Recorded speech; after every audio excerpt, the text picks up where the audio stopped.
Let's go!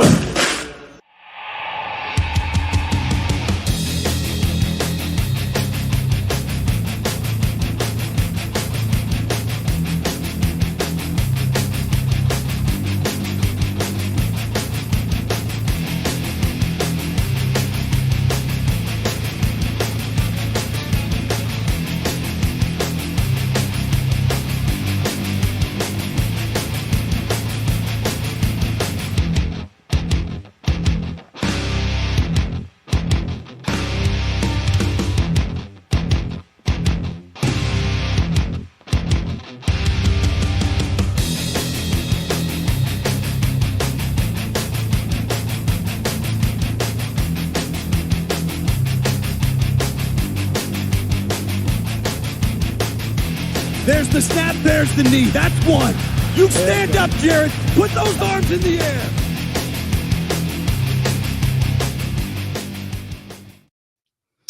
Hey, well, good morning, everybody. Welcome to the Rise and Grind Morning Show. It is Tuesday, April 16th, 2024.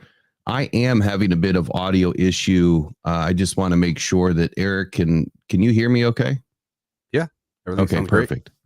All right, so I did not hear any of the intro for some reason. It did pop up on my phone. I was able to hear it. So I've reached out to Streamlabs multiple times over the weekend with all these weird little issues that we're trying to get corrected. Everything's good on our end now, so it's on them to get it fixed.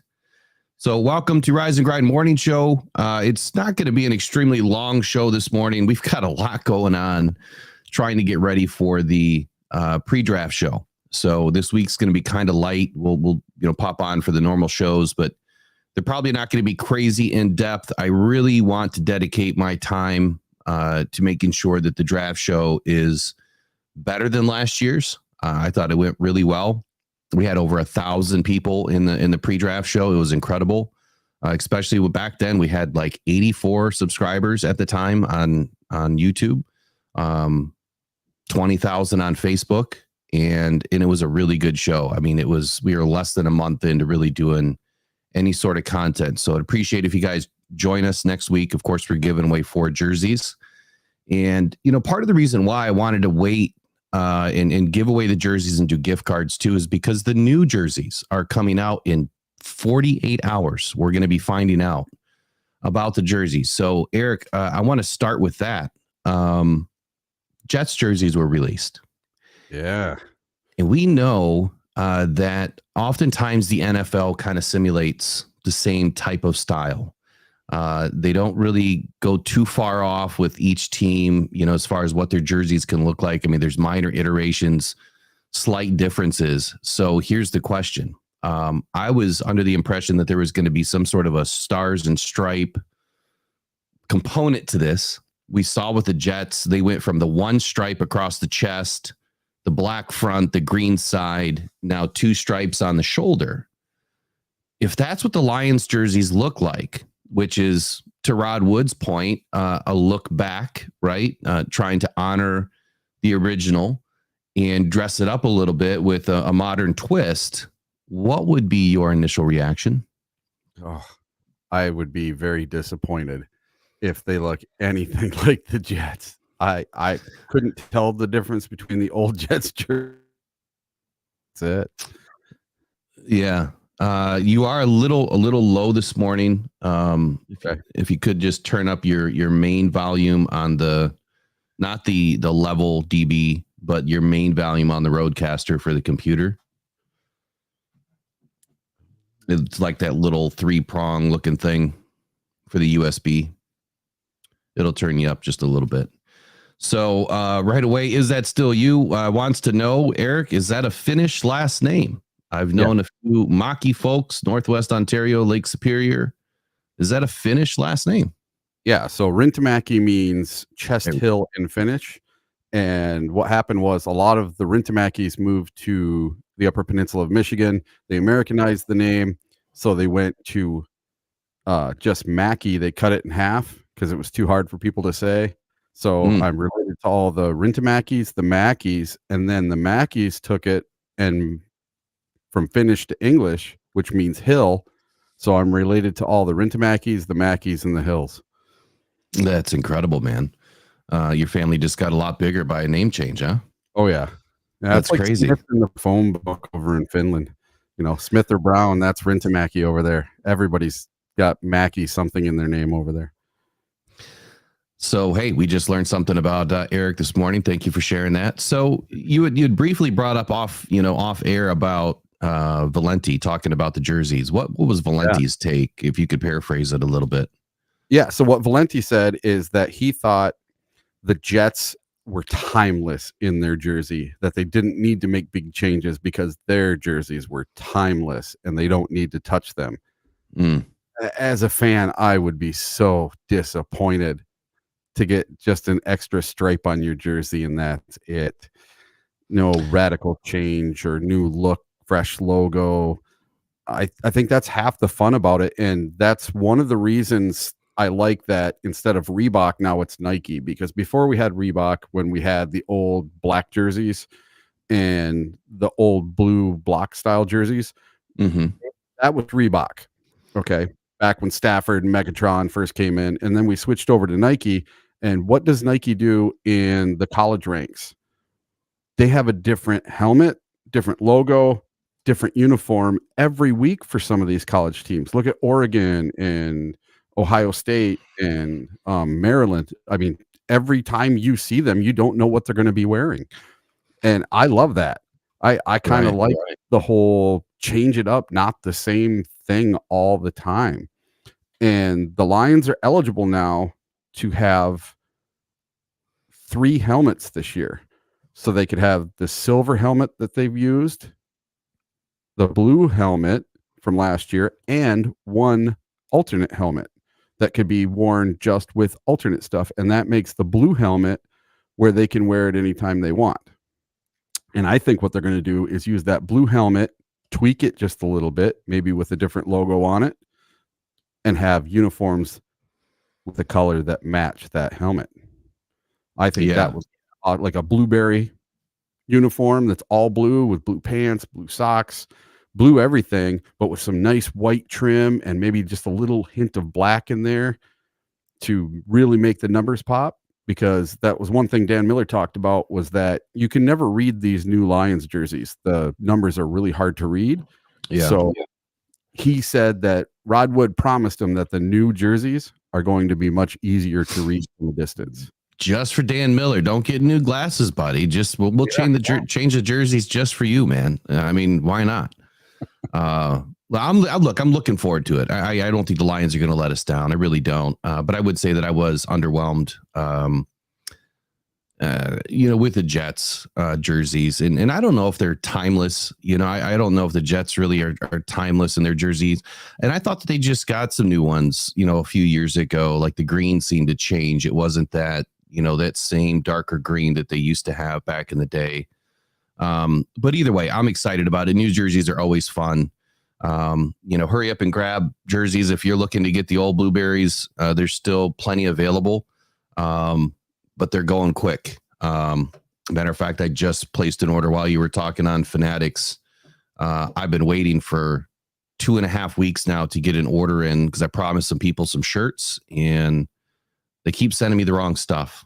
So I've got to go back to UPS again today and send more stuff back because I keep getting the wrong stuff sent. But is what it is. We'll get it figured out soon. So next on the list today is Marshawn Nealand. Marshawn Nealand, the last few teams this week that he's going to be visiting with, one was the Lions. Last night we did a 3-hour first 3 rounds draft or mock draft, and I did it all live. I didn't do any prep beforehand. I mean, obviously the first round goes a little bit quicker, but 100 picks in 3 hours, really it was more like 2.5 hours. So it was less than a couple minutes a pick, but it seemed like it just dragged on forever last night. And it's kind of hard to get through it all live because you've got to put the thought process into it. I just don't want to put a bunch of junk in, be completely off. I think a lot of those picks are pretty solid. But Marshawn Nealand, the question is, are the Lions going to move up and grab a game changer? Are they going to move back and position themselves to grab a couple of game changers? I honestly believe that the meat of this draft is between 35 and like 48 again, where the Lions would really do themselves a favor by somehow adding a pick or two. If they had to move back off of 29, and I know that from a fan's perspective, nobody wants to be down at the draft all day long with hundreds of thousands of people waiting till the very wee hours of the the night, and you don't get a pick.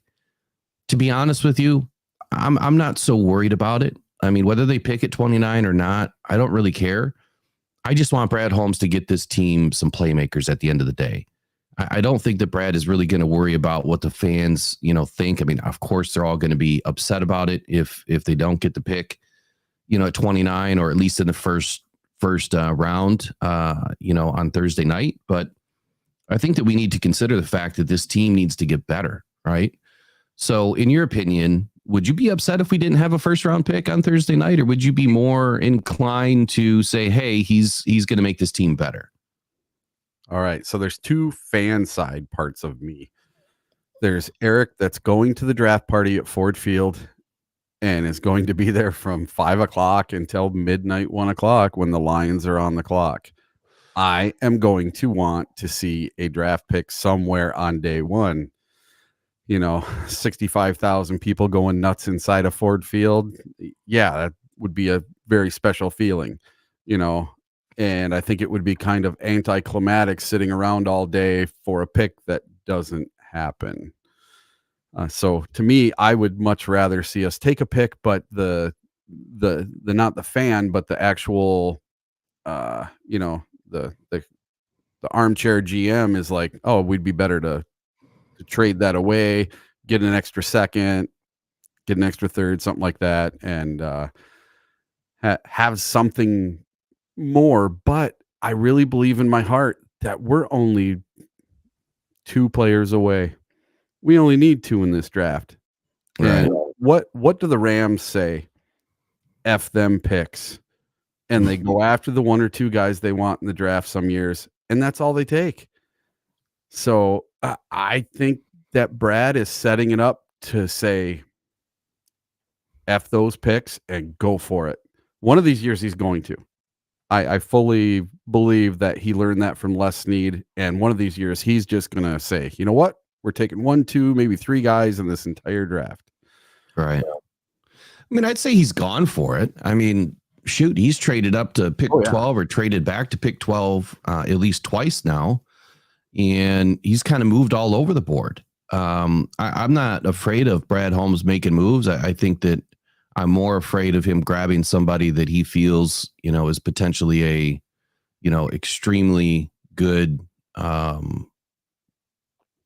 option for, high risk, high reward. The Jameson Williams pick, for instance, that pick was, in my opinion, a luxury pick. He was taking advantage of an opportunity where, Jameson was injured and was potentially going to fall a little bit in the draft. There were rumors after the draft that if the Lions didn't take J-Mo, that, Washington was potentially going to be that pick. I just don't want to see injured players. And quite honestly, I think we're set up in this draft where there's not a whole lot of injury concern right now in this draft, which makes me feel better. Like the top 60 picks, there's not a whole lot of injury concern going on for picks that are at least slated to be headed, towards the Lions. Marshawn Nealon, the reason why I brought it up is I do not believe that he's going to be available at 61. I really don't. I think that he's gone. I think he's gone somewhere probably as high as end of the 30s, but early 40s. I think that someone scoops him up. So if the Lions are looking to make a move, and or so if they stay at 29 and they need to grab, whether it's a defensive end, a wide receiver, or a corner, or offensive lineman, I think those are the 4 choices. And if you look at the players that they brought in for the pre-draft visits, the combine visits, any of the formal meetings, those are the 4 positions they focused on. Corner and defensive end, defensive tackle have been probably the top 3, areas that, players that they brought in those positions. And if we know anything about Brad Holmes, we know one thing is rock solid, and that's the guys that he brings in are the guys that he's going to draft. If you look at all of the previous drafts, which we've done on this channel, or at least in Rock Down Detroit Lions Off the Cuff podcast, we've looked at all those, and more than 85% of the players that he's brought in have been draft picks. And what I mean by that is, let's say that you get 7 picks in a draft, at least 6 of them that he drafted that year were pre-draft visits. So he's not going outside the box. This year's kind of different though, because he's only missed, Tracy, they can be on either channel. I should be able to have all the chat under one. Right now I have 27 messages, but I was having audio issues and things earlier, so it's on both channels this morning. Nasty Man Nate 88, I don't know what's up with that. I know he's been busy working, but is what it is. I gotta keep doing what I'm doing here. So as far as being on either channel, I mean, you can be on Rock Down Detroit Lions. I'm gonna put it back on both channels. Whatever's easier for everybody. We'll keep moving along with it. At the end of the day, though, look, I think that whoever Brad Holmes is bringing in, whoever these visits are, like the in-house visits end tomorrow. So at that point, it's going wherever these players are to have a visit with them. I don't know how much of that has been done. To be honest with you, I don't know how much of that has been done, over the last couple of seasons. I'll try to take a look at it tonight and see if I can have an answer for you on Thursday, because now I'm interested. My interest is peaked here. How many visits did we have in the last week? If they can't be in-house, how many visits did we travel to go meet players?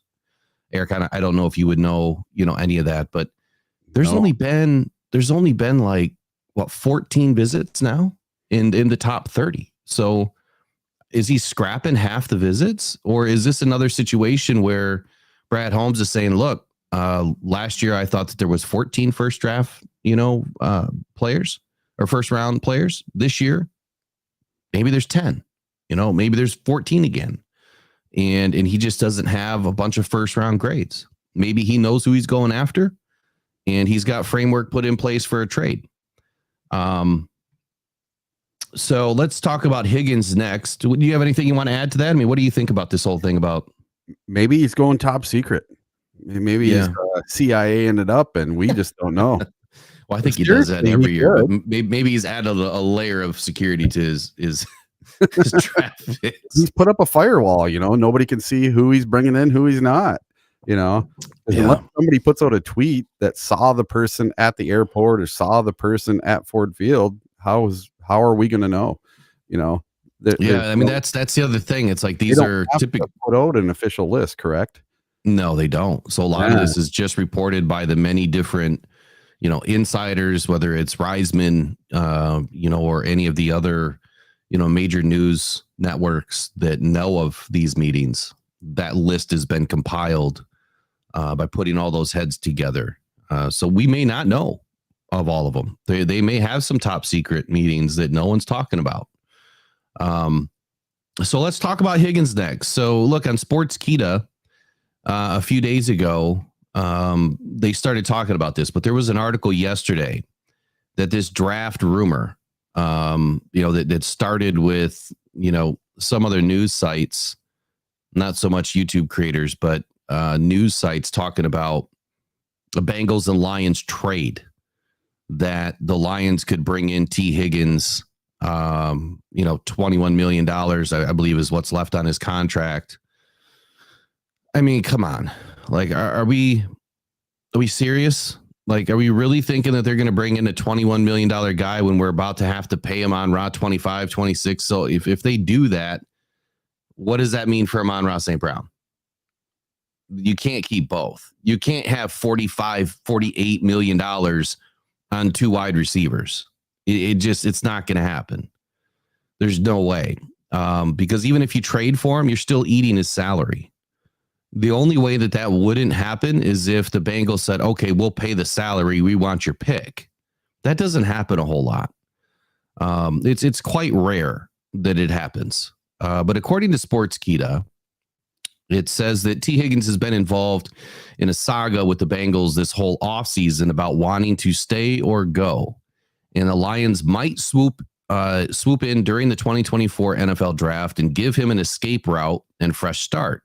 At least that is how Nick Wright envisions the whole thing going down. I do not. I think it's complete rubbish.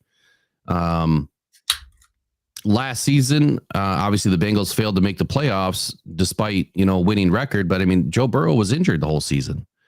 DJ Reader was injured. So, I mean, they had some issues. It wasn't just, they didn't make the playoffs because of any one thing. There were, multiple things going on. T. Higgins suffered, Joe Burrow was struggling with a calf strain early in the season that really prevented him from doing much. But he was done the whole season. So I don't see it, man. So what they're talking about here is if the Bengals trade up again, up to the 29th spot that the Lions currently hold to give Joe Burrow better protection by drafting an offensive tackle, is what they're trying to do. So they're going to give away Higgins to somehow get another offensive tackle when I think that the Cincinnati Bengals have plenty of draft capital to be able to do that anyway. I don't see where it's even remotely possible that so if they brought in Higgins, that means Amon-Ra St. Brown is going bye-bye. That means they're not paying him. Yeah. It's not possible to extend Goff, extend Brown, bring in a $21 million receiver, extend a Lee McNeil next year. There's only so many guys you can have these max contracts, out for. So it's just too much. It's just people printing stuff, man. That's all it is. Higgins is not coming to Detroit. If they make me out to be a liar, that's fine, but that's my professional opinion. There's no way it's going to happen. I wouldn't even want it to happen. I think that the Lions would be better suited to grab a wide receiver in the draft, have that rookie contract, get somebody in the second round. It's a fairly deep draft for wide receivers. You could even get someone in the third round at 73 that could potentially be, pretty solid, even in his first year. So what's on deck next? Anything on your mind? We were talking about kickers. So Jeremy Reisman put out an article, today, I think. The discussion on should the Lions draft a kicker in the 2024 NFL draft. So I think that there's some good debate here on, whether the Lions should draft a kicker. The question that I have is I don't believe Jake Bates, he can't be touched until at least June. Right. But that's not a drafting situation. That would just be, them signing him to a deal. So I don't know if the Lions really need to draft somebody if they feel confident that they really like Jake Bates. If they do, and they can get him in, because there's going to be a lot of teams that are hot to trot. So why don't you give everybody a rundown here on Jake Bates and how well he's done this season with the UFL as far as some of the kicks that he's made. So this last week, he went 2 for 2. He kicked a 55-yarder and a 38-yarder. So he's 5-0 on the season, and they tried to ice him twice now. They iced him on the 55-yarder this week and his first one that was 63 yards. And Michigan Panthers had a dominating win this week. They won 34-20. E.J. Perry leads the UFL in rushing touchdowns. I'll say that one more time. E.J. Perry leads the league in rushing touchdowns. Where did E.J. Perry come from? Did he ever play in the NFL? Yeah, he played in the NFL. I think he was drafted. I want to say the Bills, and he just never worked out. He's a tiny guy. He's not really huge. He's got some legs. He's mobile. I just don't think he processes really fast. I went down and watched the game last week when we lost to the Stallions, the number 1 team in the league. So now the Panthers are number 2. They're 2-1, and the Stallions are 3-0. So in their division, they're second in the division. And the way that the divisions work for the playoffs, the top 4 teams make it. So 2 out of each division. The top 2 teams from each division make the playoffs. So there's 2 playoff games into a championship game. And that season ends right around mid-June, right? Yeah. And even with the championship game, I can't say that I've studied their schedule pretty hard. So I mean, look, I think that, the Lions, if they draft a kicker, that means the kicker is probably going to stay on the team. I don't think that they're going to waste a pick. I mean, unless the guy comes in and completely, sucks at his job and he can't kick the ball. That's the only way that he doesn't beat out a Badgley, in my opinion. So do they need a draft kicker? Potentially. With the whole Jake Bates deal going on here, look, he's super comfortable at Ford Field. I mean, he knows his spots now. He knows how, that field operates, the little bit of a wind tunnel that you kind of get on that field being in a dome. The acoustics of it. I mean, everything that surrounds a kicker's, eyesight. I mean, everything they have to focus on and dial into kind of changes from stadium to stadium. The turf, how the turf reacts. I don't know if they've changed the turf at all for those games. I doubt it. I'm sure it's the same turf. So as what the Lions play on. And I believe the Lions got new turf last year. Yep. So, look, I think that Jake Bates is the answer, to be honest with you. I think that given the fact that if the Lions are going to move around a little bit in this draft, they may need every pick that they have to make some of these deals happen. Here's my hot take for the day, and I'm going to come back to 2 points here. I'm going to come back to Bucky's statement on extensions. And then this statement here is the Lions only need to draft 4 players this year. That's it. And they can get the rest in UDFA. They can get, the rest of them after cuts, after the draft. They really only need 4 players, in my opinion. If they got 4 really good, high quality picks in the top 100, if they can somehow work that out, maybe top 90 even, but 3 or 4 in the top 73. Well, they already have 3 in the top 70, so 4 in the top 73. They'd be fine. That would be offensive lineman, defensive end, corner, wide receiver. They would be totally fine. And if you want to stretch it, they could probably go 5. Like 5 would be the max for me. I wouldn't worry about the later round picks. Trade those picks, move up as much as you can. Get the 5 guys or 4 guys that you're targeting that can help this team win. Maybe 3 of them, at least 2 of them can help this team right away, day one. I think that's all that you really need this year. The Lions have a pretty darn good roster. And Brad will always stay fluid with the roster. He's going to consistently make moves, throughout the season, especially after the main cuts, towards the end of August, when they get down to the 53-man. That's where a lot of players can be had pretty inexpensively, guys that are just looking to land on a team. So Bucky made a comment here, says there's no way that Goff and St. Brown get extended together this offseason. Their projected salaries would count for a quarter of the team's total cap between the 2 of them. So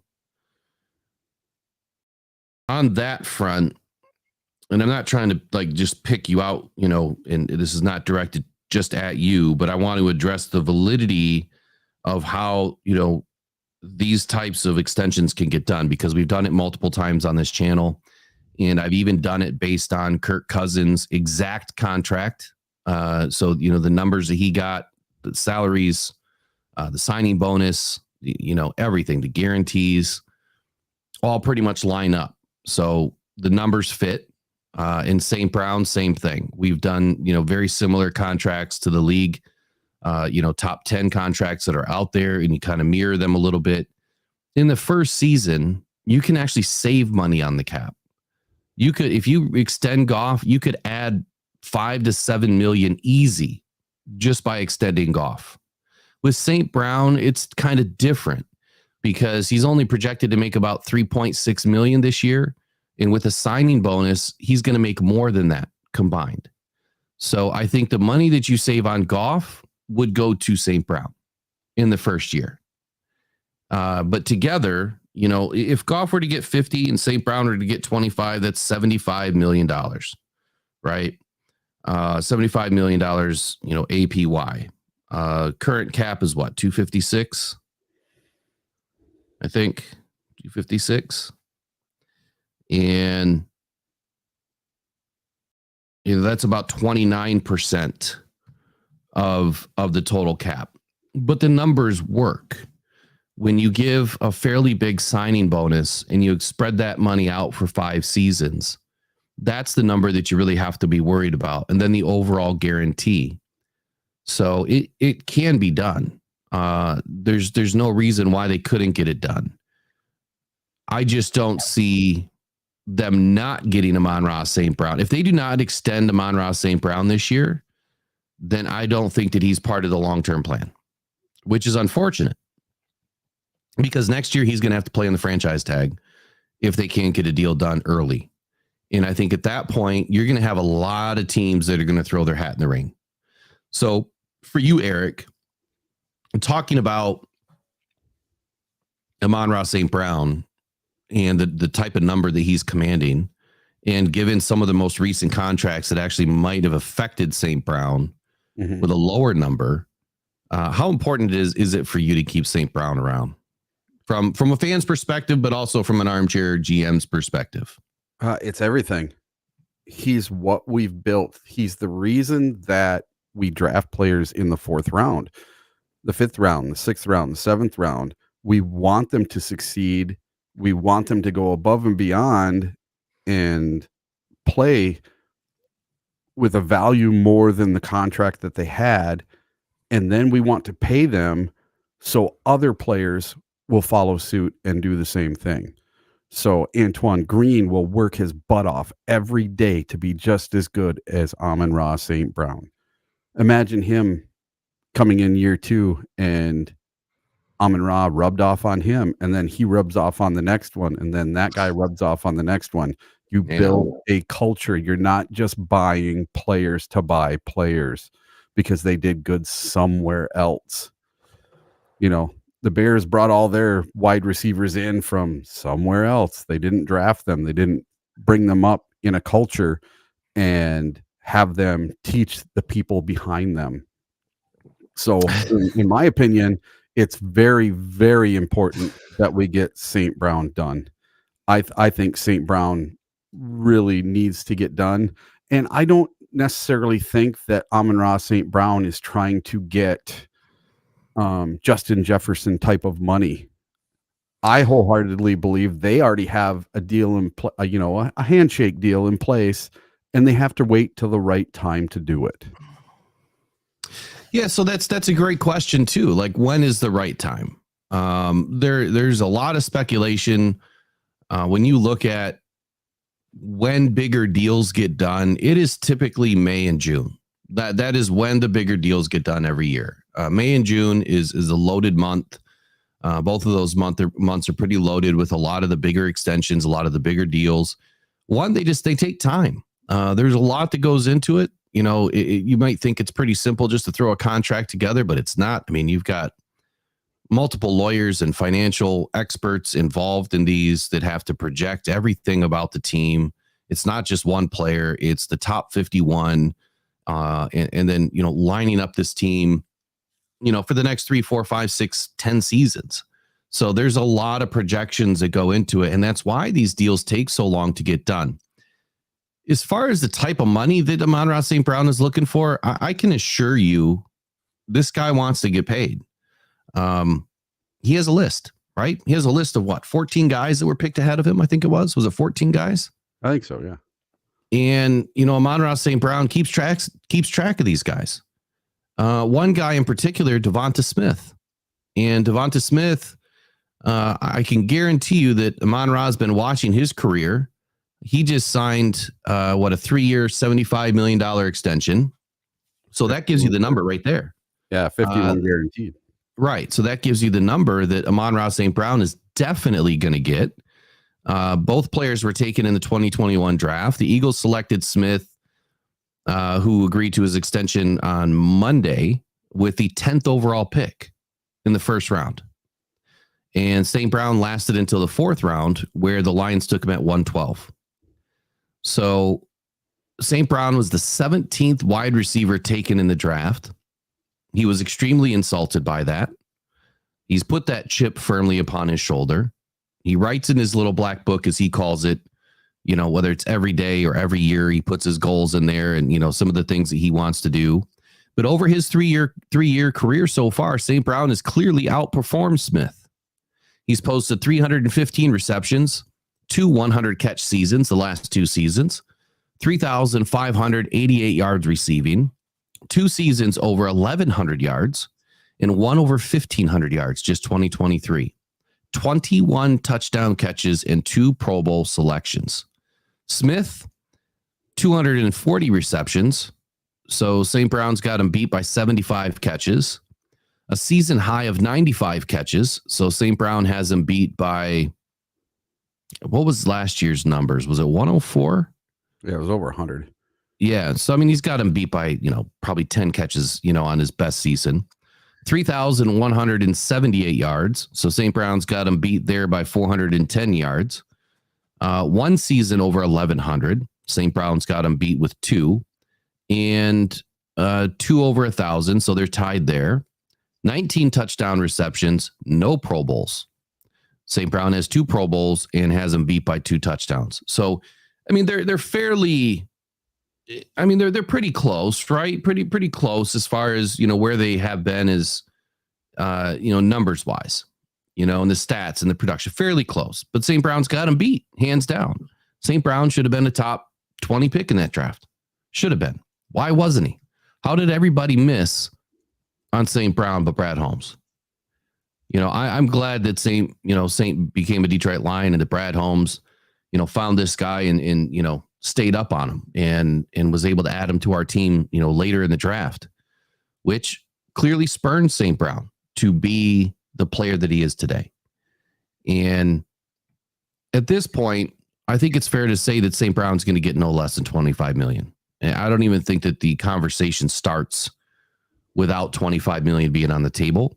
And he's going to want to get paid more than Devonta Smith. I mean, with everything that he's gone through and the records, the receipts that he keeps, he's definitely going to want $1 more than the guy that was taken, in the top 10 of that draft, someone that he's beating.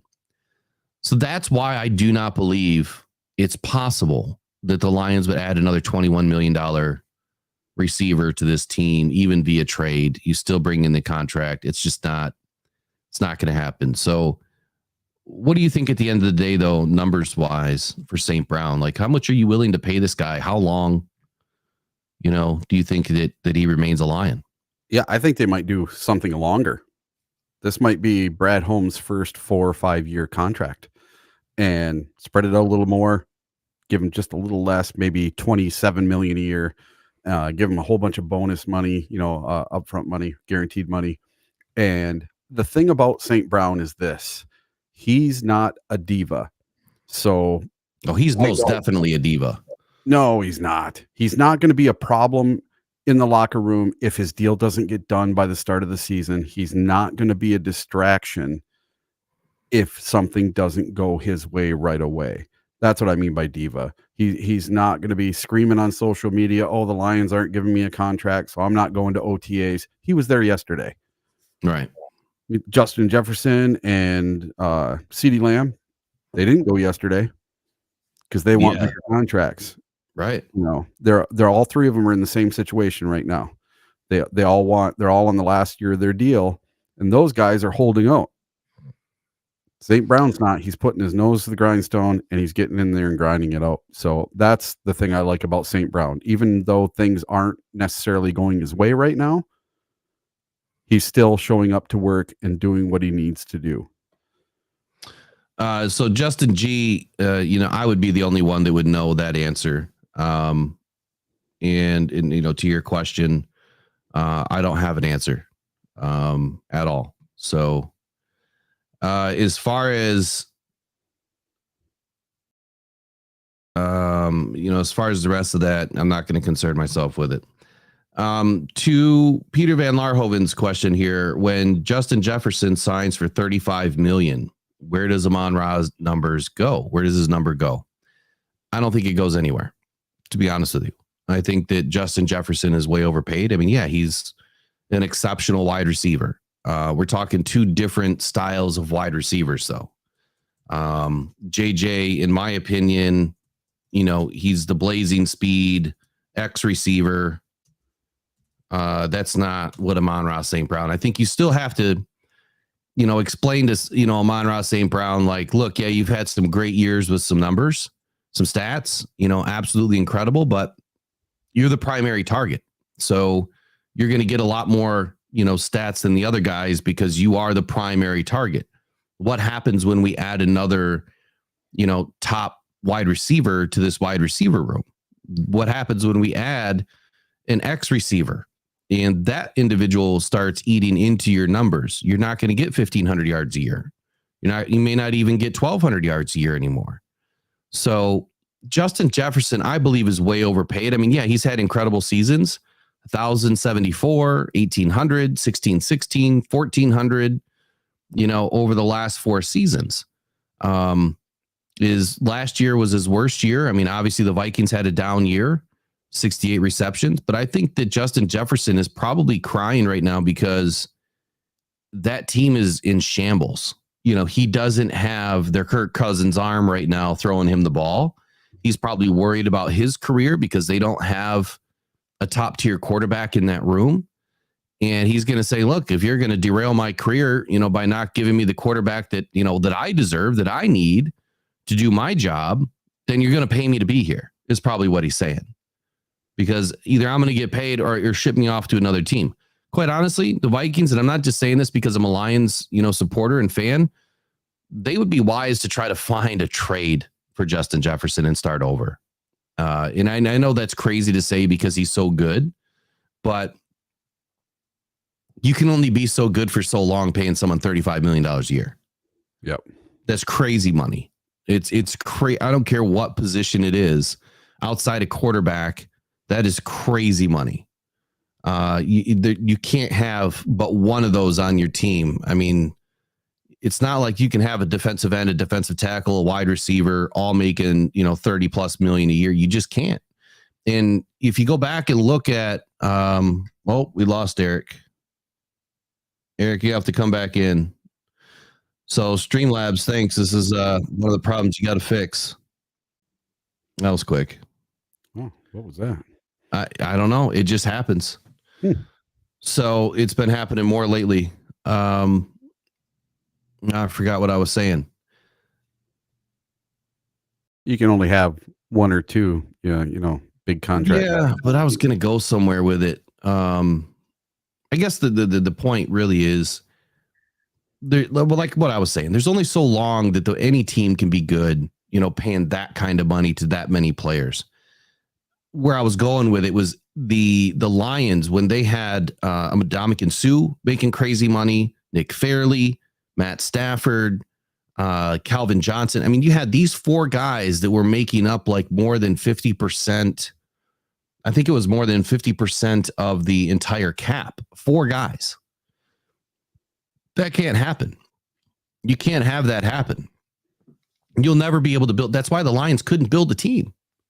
Yeah. It's why they were had so much dead cap money and they could never really build a good, solid team.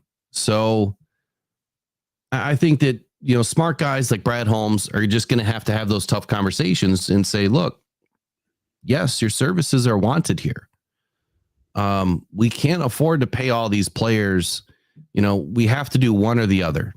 It's like Jared Goff has helped you get to the point of where you are in your career. Without Jared, is there an Amon-Ra? That's a big question that no one will ever be able to answer. Would Amon-Ra have done what he's done on any other team? Or would he have come in as a 4th round draft pick and been shoved down the depth chart and maybe not really got that good hard look or the respect that, he was able to command in an opportunity to prove what he had? You'll never know if that would have happened on any other team. Brad Holmes and Dan Campbell saw something in Amon-Ra St. Brown And as that first season went on, developed trust in him. He became a primary target because there was some injuries that happened, and the rest is history. We'll never know if that history would have been rewritten any different way on another team.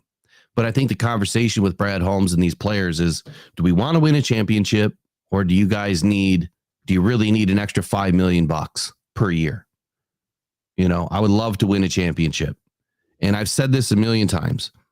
You go win a Super Bowl as a Detroit Lion, your inbox will be forever flooded with all sorts of deals. Way more than you will ever earn in the NFL. Especially Amon-Ra St. Brown, Aiden Hutchinson, Jared Goff, the big hitters, Jahmyr Gibbs. I mean, these guys will just make money over, what, man. It'll be forever in their inbox. So way too much money for Jefferson. I mean, obviously I don't care about the Vikings. I only care about them on Sunday when we have to play them. If they want to overpay for Jefferson's services and let him kind of control that team and run it into the ground, that's their choice. We'll reap the benefits because of it. And at the end of the day, I think that they would be smart to, trade him somehow, get that, off their books and restart. Again, I'm not saying that I want the Vikings to get good, but that's what I would do. And no, he probably would not ever end up a Detroit Lion. I don't think that's possible, because if he wants $35 million from the Vikings, he's going to want $35 million from every other team. Just go look around the league. How many wide receivers making more than $26 million a year have won a Super Bowl in the last 10 years? When you come back on Thursday and let me know, I already know the answer. And it only happened in one season in the last 10 years. And you'll figure it out when you go look, but I'll tell you on Thursday. So to wrap up Amon-Ra St. Brown and the Jamar Jefferson comment here about the contract, what happens to Amon-Ra's number? I don't think it goes anywhere. Eric, what do you think? Well, I got two quick things. First, I think Brad Holmes has an ace up his sleeve. He does not have to sign Amon-Ra to an extension this year. He can tag him next year, and then he's not going to make what, I don't know what the tag would be for a wide receiver next year. It's probably not 27, 28 million. Okay. So there's option one. And then the second thing is, who did Justin Jefferson and CeeDee Lamb have their biggest games of the year against last year? Answer: it's the Detroit Lions secondary, which was just absolute shambles last year. So did our defense make those guys look that much better? Immediate answer. Yeah, absolutely. Yeah. So, their numbers might be a little inflated because, especially Jefferson, he got to play us twice, and CeeDee Lamb only played us once and tore us up. Especially Derek Barnes missing the sack in the end zone for a safety. And instead he gets a 90-something yard touchdown. Yeah, I'll never understand that. So the franchise tag next year, the way it's going right now, it's looking like it'll be about 26 million. Okay, but that'd only be for 1 year. Okay, fully guaranteed. Yeah, fully guaranteed for 1 year. Yeah. You pay him 26 million, and then you can work out the deal. That gives you a whole nother 365 days to work out a deal and an extension, and you might end up paying more, but the cap goes up every year. Yeah. No, and that's the other thing too, that we have to learn and understand at some point that, it may not be the most, sexiest thing on the world or, in the world to see all these giant contracts go out. But to Eric's point, the cap goes up every year. So the difference in, what Jared Goff made or is making this year compared to what he's, expected to make this year in a new deal is about $18 million. And the cap went up 30. So you still are net positive 12 million, even if you paid Jared Goff $50 million this year. So those are the things that we have to look at. Will it always go up 30 million? No. Are they always going to have that big of an increase? Probably not. The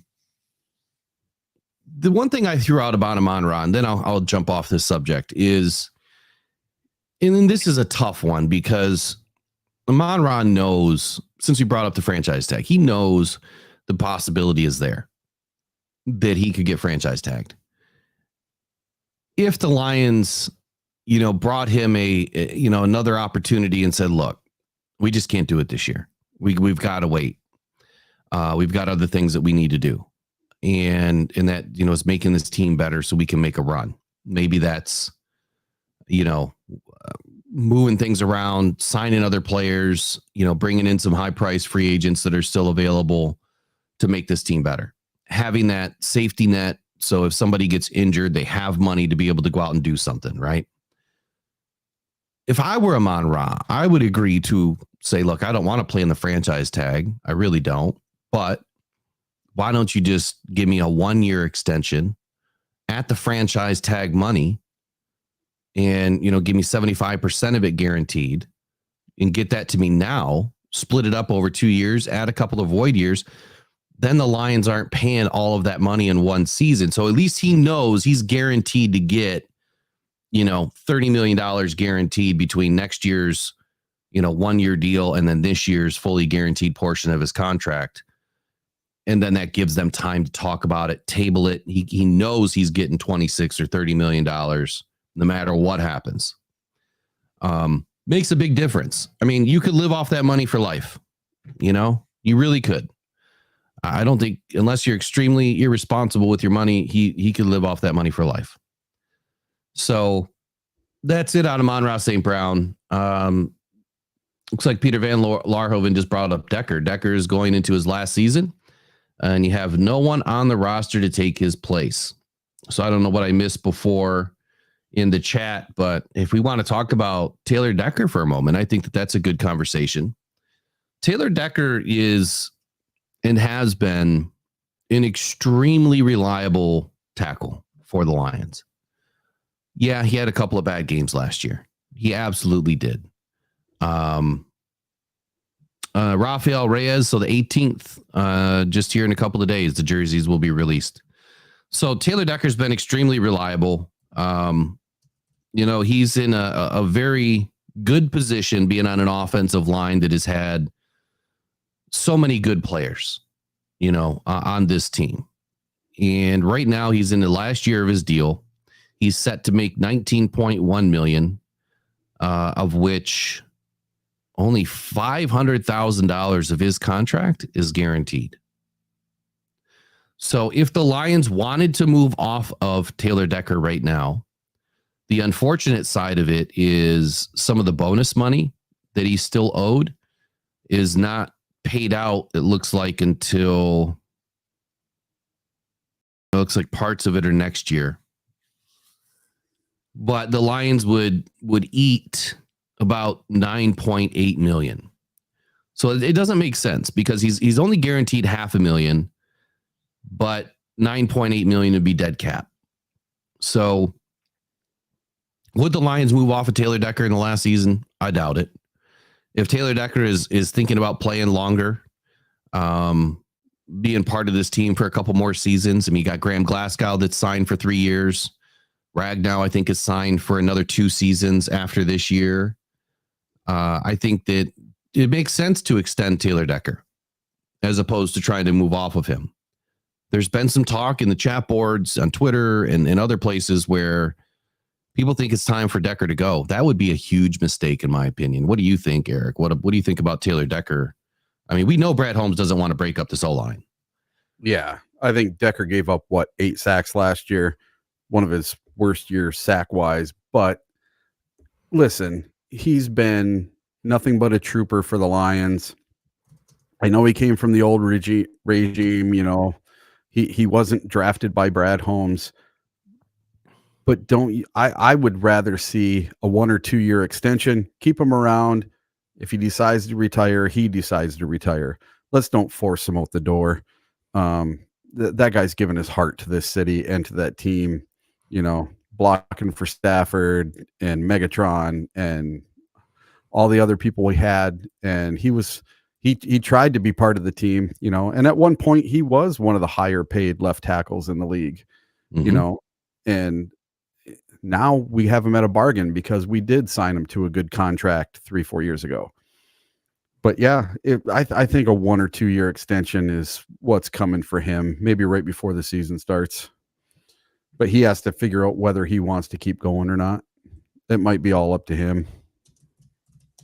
And I think a lot of that stuff they have worked out ahead of time. They've talked to the players to find out, do you want to keep going?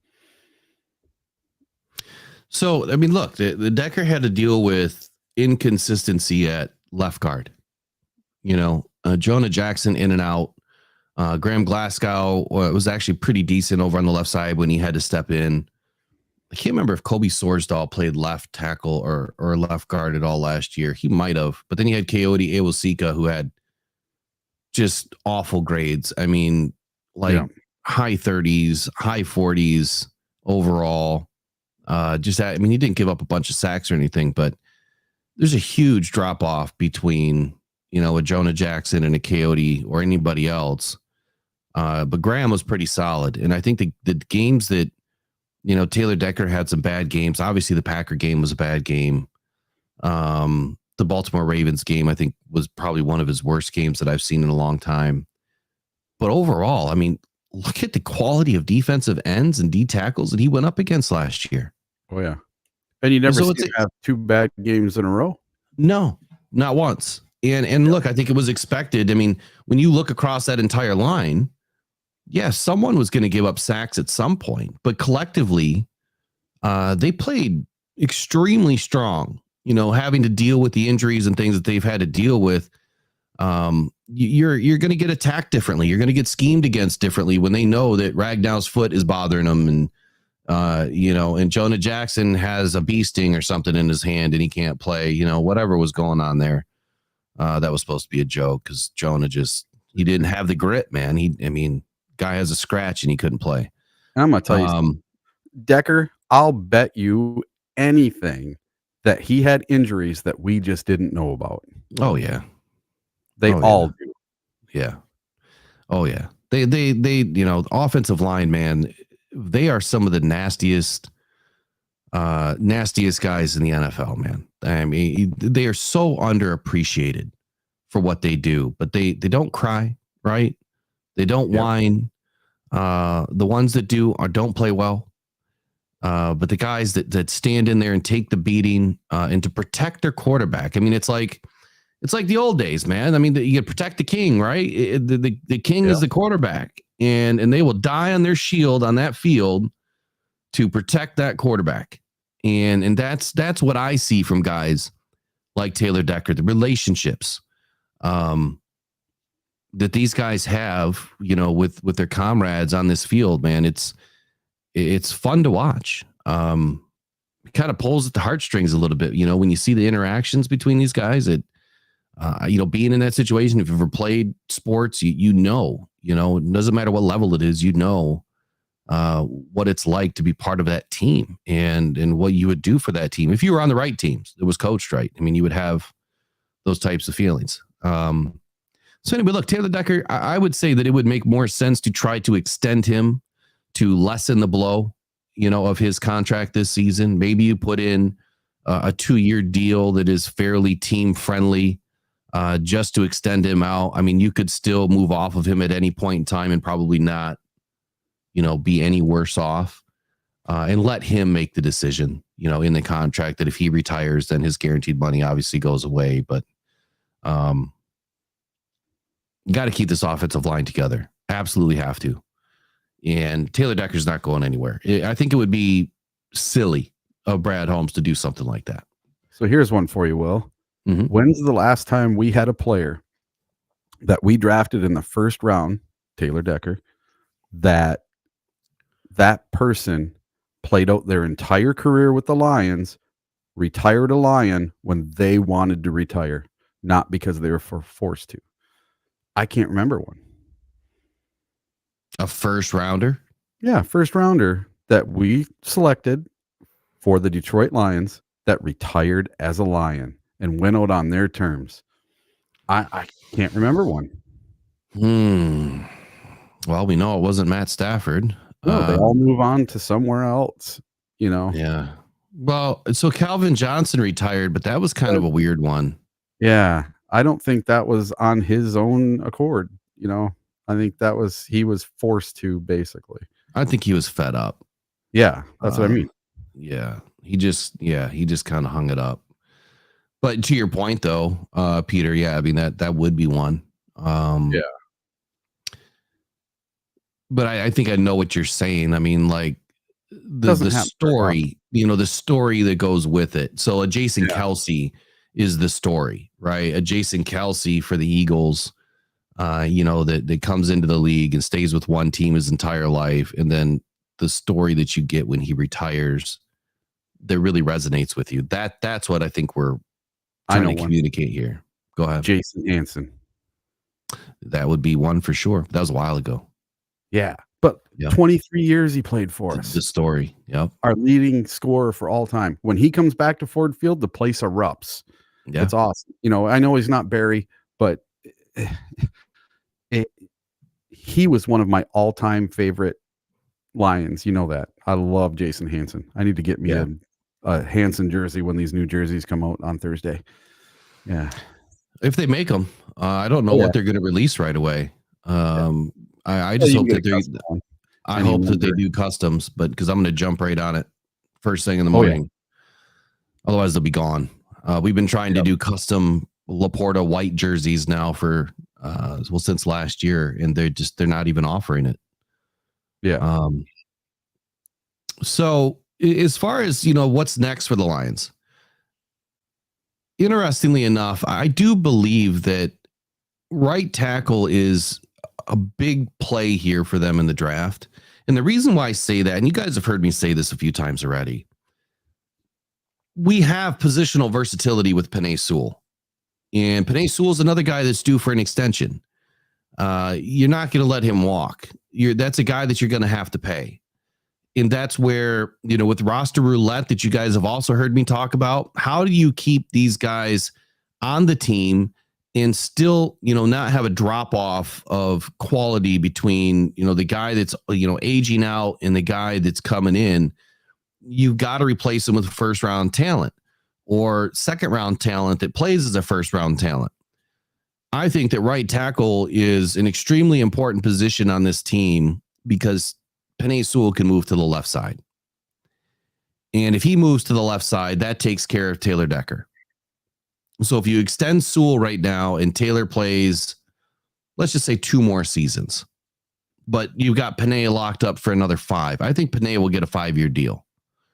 Penei moves over, to the left side in 3 seasons. I think it would be kind of tough for him to finally move over. Maybe it wouldn't, but after being settled in for so long at right tackle, maybe it would be tough for him. That's going to be a question that he's going to have to answer. But I think that the option is always there. That was his natural position. So I still believe that right tackle is important because a right tackle can play right guard, left guard, no problem. It's all about their footwork, what they're used to. Where do they play with pad level? Can they move? Because your guards typically need to, pull and get up in that second and third level in the zone blocking scheme for the zone run game, especially outside zone. So I guess we'll see what happens, but I do believe that if you add a right tackle now, that does help the Lions immediately make a decision on Taylor Decker and gives them an opportunity to allow this right tackle to learn from Taylor Decker and Penei Sewell before both of them or one of them, changes positions or departs the team.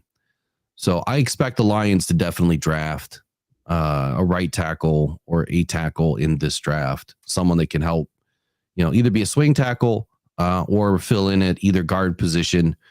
I'm just not real excited about the offensive line. And since we're talking about the offensive line, well, I guess we'll stick with it. I believe that we need a major upgrade here.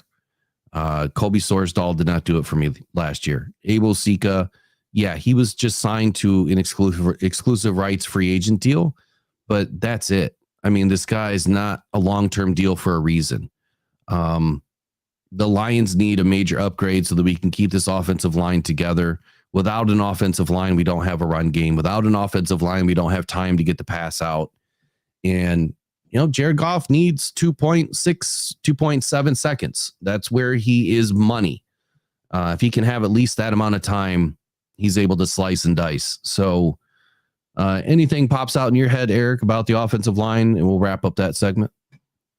Not really. I really think Brad knows what he's doing. And if he believes Sorsdal is the answer, then he would know that better than I would. Right. I know he came in, he was thrown to the fire. I don't think they wanted to play him at all his rookie season. I don't think the plan was for Sorsdal to play at all. The plan last year was for Big V to be there all year. And we know what happened to Big V. He had the back injury and that was it for him. So, when you take a rookie lineman and put their feet to the fire, sometimes it doesn't work all that great. So letting Sorsdal have another season or two to season, learn how to be a pro. He hadn't learned how to be a pro yet, I don't think, and what it really takes to be an NFL lineman versus a college lineman. Yeah, I think Sorsdal needs time. I think that's his biggest factor. What was he, a 5th round pick out of William & Mary? William & Mary does produce pretty darn good offensive linemen. There's history there. And I do believe in his intelligence. Intelligence is a big factor on the offensive line. Believe it or not, it's not just all about, brute strength and everything. You've got to be an intelligent offensive lineman to be successful these days, because the type of high-level offensive schemes that Ben Johnson runs requires these guys to be pretty smart. Colby's going to be fine. I was not impressed with his initial showing last year. You speak of feet to the fire. I've done that with sales reps, right? Sink or swim is what I call it. You throw them into the field and you just make them fail. And I want them to fail, because you're only going to get better after you fail. One of my old mottos was, I don't care how many times I fail, I'm going to fail till I succeed. And as long as I keep failing, I know I'm trying. If I'm not trying, I'm not failing. And if I'm not doing either of those, I'm never going to get better. So, just like podcasting, I kept failing over and over and over again until I finally started to figure it out. But I'm still not where I want to be. So I'll continue to, have bad streams here or there, or, a bad podcast here or there. It's okay. I've got to get better. So the same thing about an offensive lineman. You expect them to go in and produce at a high level, and they're just not ready yet. I would rather see the Lions grab someone that maybe is a little bit more pro ready. Colby should have a nice bump this year in production, as far as, the way that he's grown in the off season, a full, off season to get healthy. You're not, going through the immediate transition. The first year out of college, man, is the most grueling for any athlete, especially in the NFL. I mean, these guys are going from, I don't think William & Mary was anywhere near the playoffs or anything, but they're going from ending the season to getting ready for the combine. And then it's right into OTAs and rookie mini camps and training camp. And it never stops. So they need that moment of clarity, just to breathe, kind of reset, look at the things they did wrong, and then just get ready for season number 2. So I expect a big jump from Colby this year. Hopefully we don't need a lot of his services, but if we do, we do. I still expect the Lions to add some talent to that room, without a doubt. Anything else you want to add to that? Nope, not really. All right, good. We'll move on from that one. So the other thing that popped up, there was some talk yesterday about Treylon Burks potentially being a draft day trade. I haven't heard anything about this. I haven't seen anything come out from the insiders on this one. At the end of the day, this one just doesn't make sense for me. You're bringing in potentially another guy that's making, $4 to $5 million a season at the tail end of his rookie career. I like Treylon coming out of the combine, but his statistical performance so far has not been it for me. I understand that, he's maybe not on the, the best team. He hasn't had the best success with the Titans. And he is someone that, is sitting on a team right now that could potentially, want to bring in some bigger caliber wide receivers in this draft, where does that put Treylon Burks on the depth chart? If I were to take a look at his depth chart real quick over there. Where was he drafted? Like what round? Man, where was he drafted? 18th, 19th. It was first round. Right? First round. Yeah. First or second, yeah. No, I mean, he was highly regarded as, someone that was going to come in and be a complete game wrecker. But, his size, the way that he matched up. He had a great guy, right? Taller? 6'2" or 6'3". Here, let me look him up. This is the first time I'm hearing about anyone talking about him coming to the Lions. Yeah, so 6'2", 224. So, he's a bigger body wide receiver. When we look at Titans depth chart here. Oh man, our lads has got 50,000 ads going on today. That's so lovely. I think I'm gonna have to start using a VPN. Yeah. Come on now, where's the Titans at? I know when my site's finally done, we will not have all these ads, man. I think it's one way to make money, but I think the user experience is everything. So look, the Titans have an aging DeAndre Hopkins. There's only so long this guy's going to stick around. I do have the Titans grabbing a wide receiver this year, and that's primarily because DeAndre Hopkins is starting to age out. Calvin Ridley, obviously they added him this year from Jacksonville. They have Nico Westbrook, Colton Dowell, and then Treylon Burks, who is projected right now as their slot wide receiver, which to me doesn't make any sense.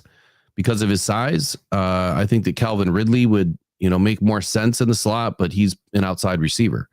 So I just don't see the Titans moving off of him, especially with the fact that you just don't know how much longer DeAndre Hopkins is going to be able to play at a high level. You know what I mean? Yep. So as far as Treylon Burks coming to the Detroit Lions, some sort of a draft day trade, I just don't see it happening. I don't see the Lions, for the same reason that T. Higgins. I think that you want a guy that, you're going to get 4 or 5 seasons out of, 4 years, as far as drafting him in the second round or the third round, you got him for 4 years. You have him on a cheaper rookie contract.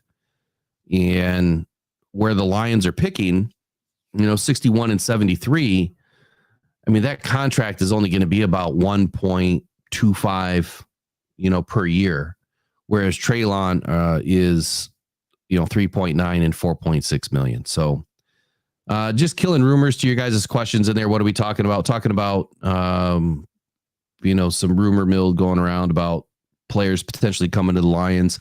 T. Higgins was one, and Treylon Burks. I just forgot about Treylon Burks when we were talking about Amon-Ra and receivers earlier, so I wanted to fit him in. So we're up against it here, 9:17 in the morning. Make sure I remind you guys that please visit our sponsor. Sports Spider's been excellent to us. Give them a shot. Check them out. sportspyder.com. Get all of your sports in one place. I love Sports Spider. I use them every single day. I'm using them right now, to be honest with you. I love looking at, all of the different ads, all of the different teams.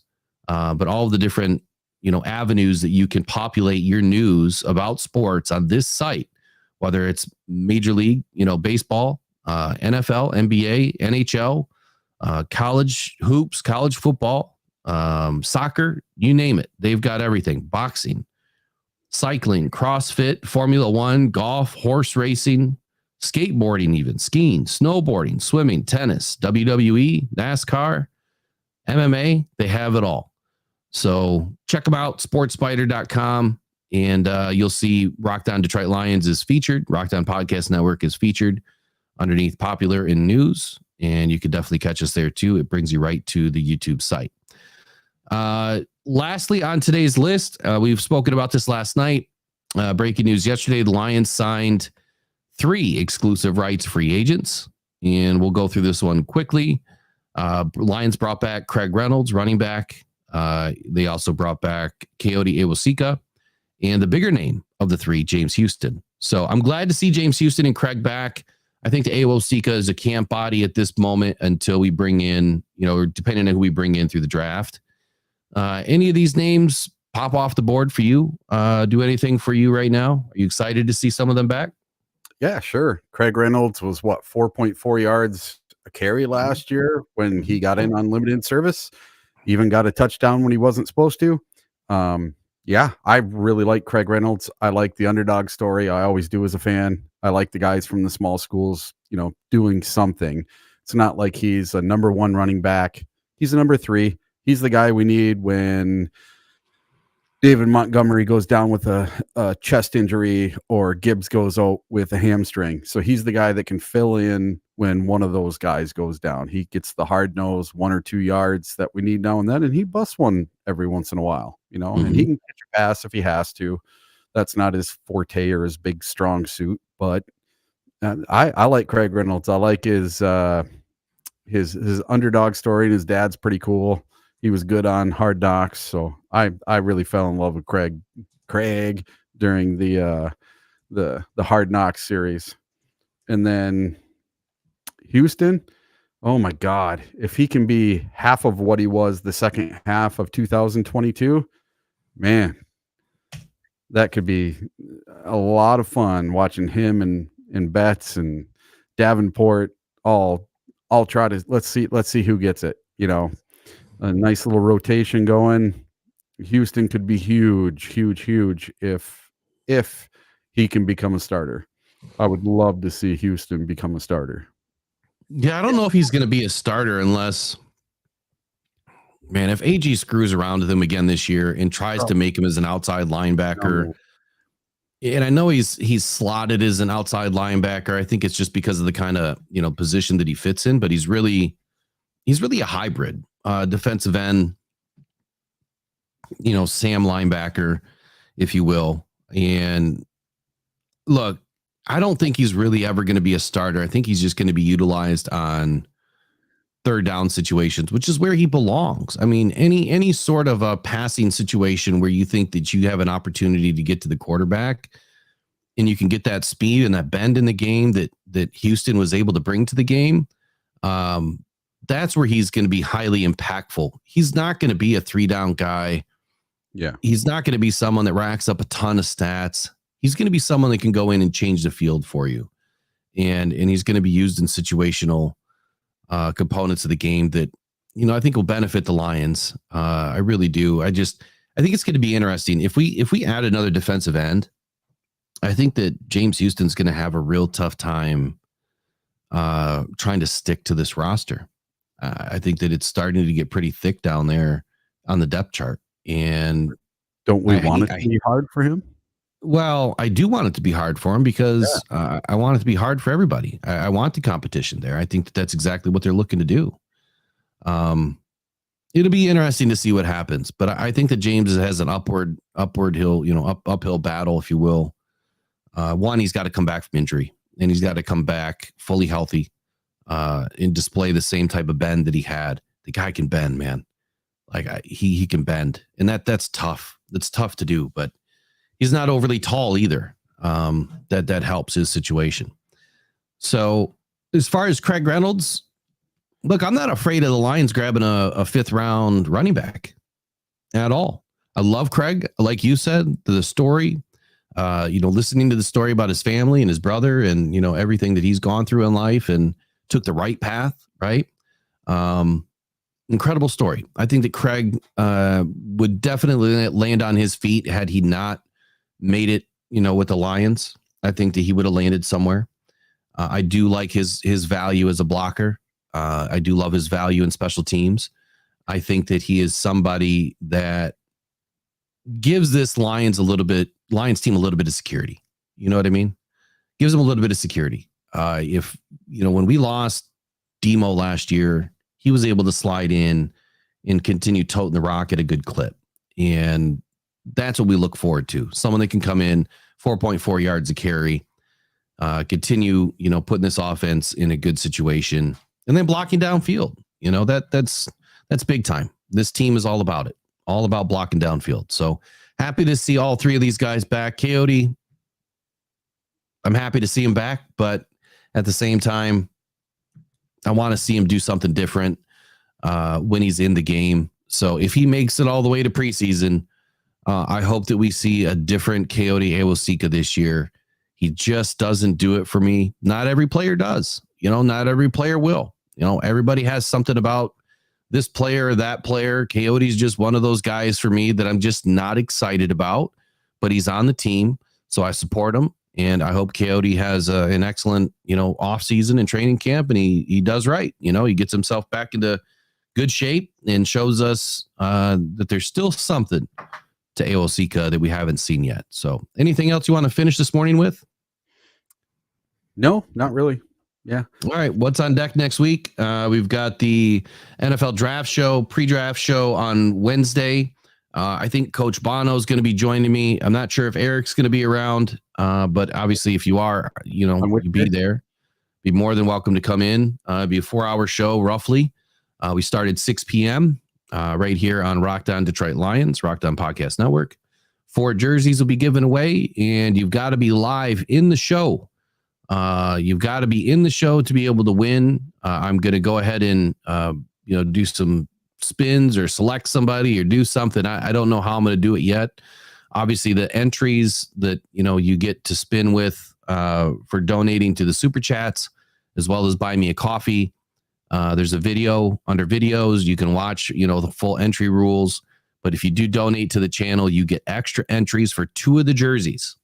These will be gift cards that will be given to you via email right after the show ends. That way you can go get a brand new jersey, the new style for the Detroit Lions, or you can go get the old style. I didn't want to buy jerseys and then kind of be stuck with the old style. I want to give everyone an opportunity to get the new one. So that's it for Rocked On Syndicate Sports this morning, Rise and Grind morning show. Eric, appreciate you joining me this morning. Heck and as always, man, let's go Lions. Let's go Lions. 1 week away, man. 1 week in 48 hours away. Yeah. And I'm really hoping to meet a bunch of you guys down at the draft. I'll be there from Tuesday through Monday next week. I'm flying down on Tuesday doing I'm going to be with Coach Bono from Wednesday through Sunday, I think. And then day 1, Thursday, be at Ford Field for the watch party right from Ford Field. Day 2, I just plan on being downtown and wherever. So if anybody wants to meet up, do an interview, anything like that, I'm totally down for it. I'm going to be filming stuff all day, going live on Facebook, all that kind of stuff. And then day 3, I'm VIP under the big shell that they're building downtown. So I'm VIP for day 3 for rounds 4 through 7. So I'll be going live from my seat right there. And if Will's doing a show, I could pop in right from my seat. Yeah. So I'm going to bring cool content. I want to get a whole bunch of behind the scenes stuff, the stuff that they're not showing on TV, not just about who we're taking, but the whole experience itself. So I'm going to be filming as much as I possibly can while I'm down there. Make sure you get a chest mount because I don't know what the rules are. If sometimes you can't record, but get a chest mount and you can just, or get a little helmet mount or something and put a GoPro or 360 on or something. I got some 360 cameras that I take to every game. So those things are cool. I was looking at them the other day. Yep. So shout out to the chat for joining us this morning. Mark Varconet, is that still you? Tracy moderating as usual. Appreciate you. Your shirt is on the way. Justin G, Mike P, Cake Man. Who else is in the house? Donovan Amos. We got Brandon in the house this morning. Peter Van Larhoven. Is that still you? I think I already said your name. Rafael Reyes. Who else joined us today? John Desage, Bucky. Decker Pecker in the house. Hey, and thanks to all you guys, Decker Pecker and all the Bulge guys. You guys are all following me on X now. I just joined and it's awesome. They're all following me on X now. That's awesome. The Bulge Army's done a great job, especially with Team Lucas. So before I sign off this morning, shout out to King SJ, Harley Fife, Shadow Viper, Hostage 4-2. Do us all a favor. Head over to the Twitter. Share the Team Lucas post. We went ahead and made the donation early yesterday. No matter what was going to happen, we were going to make the donation anyway. We're trying to get the Team Lucas information out there. I haven't checked, but I think the goal has been met, or it's very close. $7,000 in less than 3 days. So congratulations to Team Lucas and the Bulge Army for doing a good job promoting this, and everyone else that's been involved. It's a great cause. I'm glad that we could be a part of it. Keep doing good things, man. Good things come back to those that do good things, right? So try to live life by the golden rule. But let's go Lions. We'll be back on Thursday, or I think you'll be back on Thursday. Yep.